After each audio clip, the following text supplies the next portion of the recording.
All right.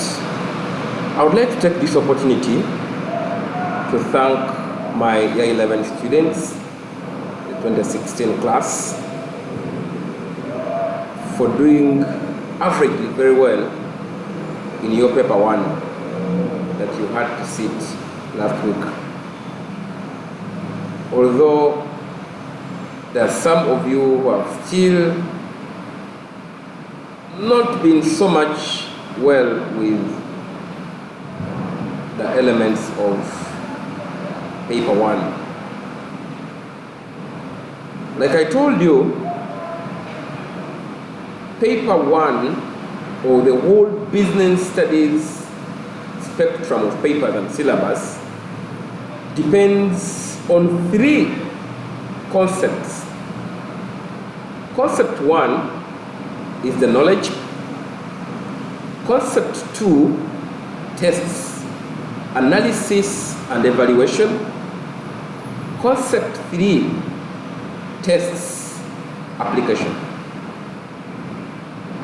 This applies to paper 1 and paper 2. 0450 is the paper code. So in all those 2 papers, so long as you're going to sit for them, you must always look out for those 3 concepts. Now, today I want to discuss in detail how the paper 2 is structured. This is to make you just aware, very conversant with paper 2 before you sit it on Wednesday. I'm doing this video because I have not gotten time to talk to you about this paper 2. Now, paper 2 has questions that are A and B. A and B. It has 4 questions where each question has part A and part B. Part A is out of 8 marks and part B is out of 12 marks. The 4 questions give you 80. These are the expectations of each and every question. Now, paper 2, to start with, has an insert, as you can see on your screen. This insert is a case study that is given to you alongside a question paper. So you will have 2 documents in front of your table. One will be an insert and 2 will be a question paper. Which question paper has questions that are driven from the insert? Are we together on that? Now, this insert has things. It has, for example, this was about Raphael's motorbike, and you can see this is his case study, reliable motorbikes. They start with a detail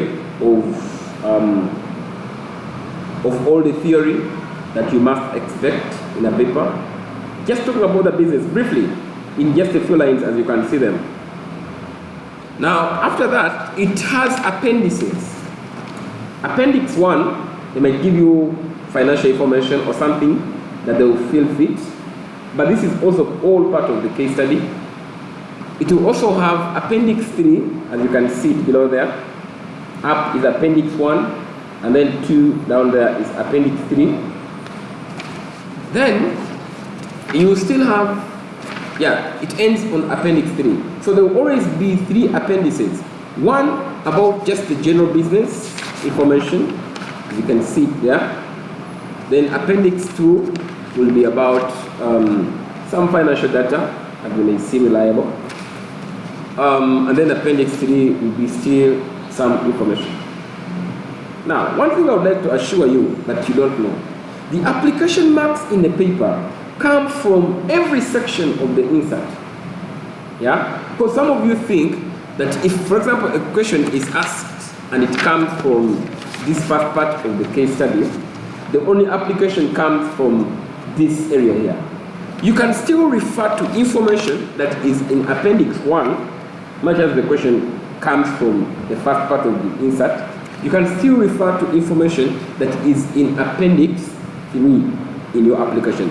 So there is no way you're going to tell me that you failed to get application marks, yet you have over 200 words, more than even that.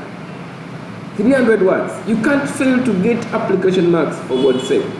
And me, I always call application marks free marks. Free marks. Never write a sentence in business studies without application for the case study given. Be it paper 1, be it paper 2. And in paper 2, it is very strict. Paper 2 application will give you more marks than it is in paper 1, because they give you a separate insert for a reason. They give you a separate insert for a reason, so you must use the insert. This is the insert. Now, we go to the question paper.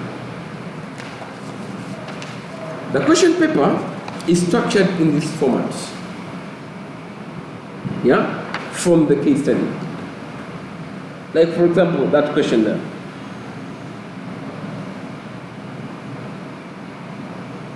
That question there, where you have to,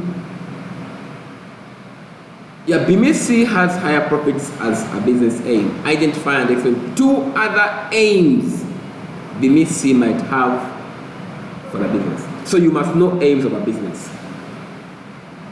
Yeah? And one of them would be increase profits. To increase profits could be one of the aims. Now, a student who is going to pass this question, especially when it comes to this area here,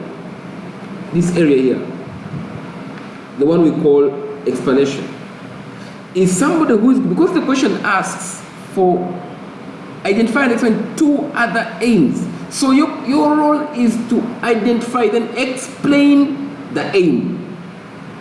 Explain the aim.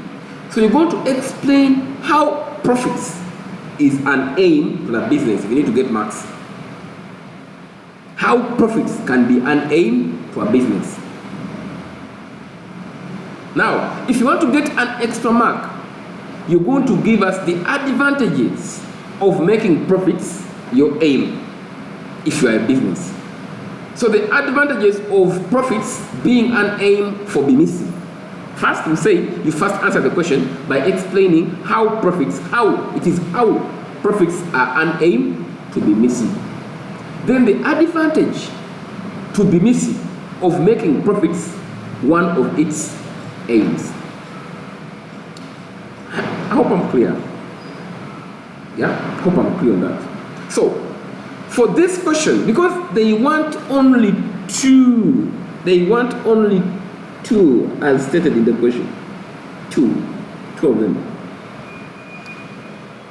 That means that each one that you state plus its explanation is for 4 marks to give you 8. So with this kind of a question, that means for aim 1, that is knowledge, you get 1 mark. When you explain it, you get 3 extra marks to make it 4. And that simply means the explaining of how profits is an aim to BMC, gives you a mark.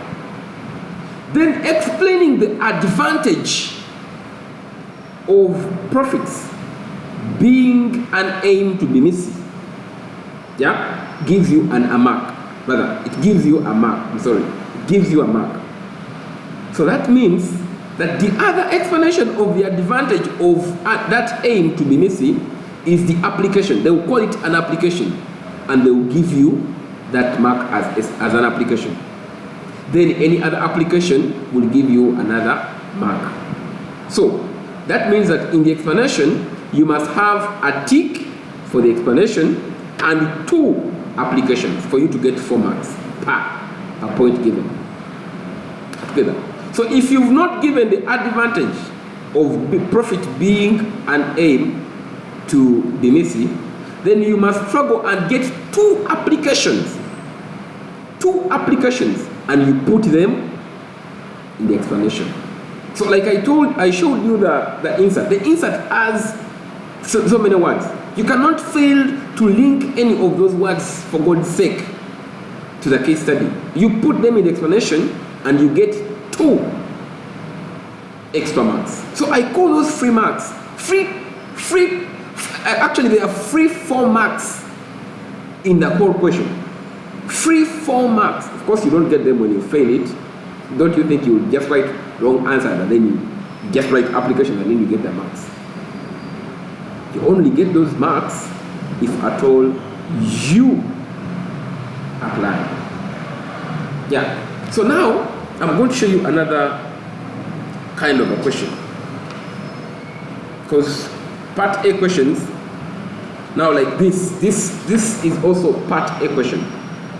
Now this one has four answers that you must give. One, you're seeing there, it shows you question 1, question 2, question 3, question 4. Explain why each question would be useful. Now, of course, you now set up, for example, the question says, before offering bus tours to tourists, the ministry will need to carry out market research. Suggest 4 questions. So you're now going to suggest questions that this person is going to ask. Question 1, for example, could be, what price do you normally board the buses? At what price do you normally board the buses? So the explanation is going to be, the question says, the ministry will need to carry out market research. Suggest 4 questions to use in market research, which the ministry might find useful in deciding which bus tours to offer tourists. So you need to use, in the explanation you need to tell us the usefulness of that question to the ministry into finding out which bus tours to give tourists. That is, so long as you know how to interpret these questions, my God, you can't fail to pass these papers. It's all about understand. Don't rush into a question. First understand, what does it mean? How can I explain it for me to get marks? Don't just rush into explaining, for God's sake. How together? Don't just rush into explaining. Yeah. So in that sense,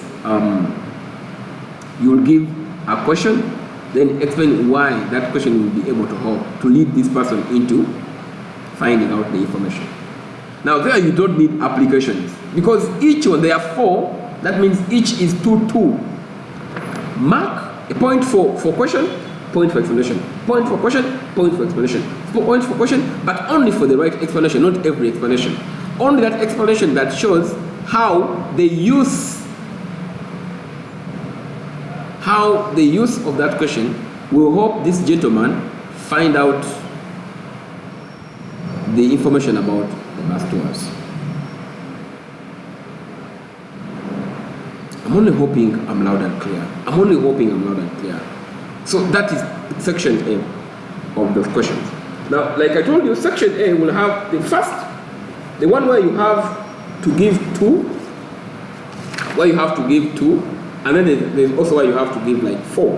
Where you have to give 4, don't mind about application, just answer the question right, because each one is 1-1.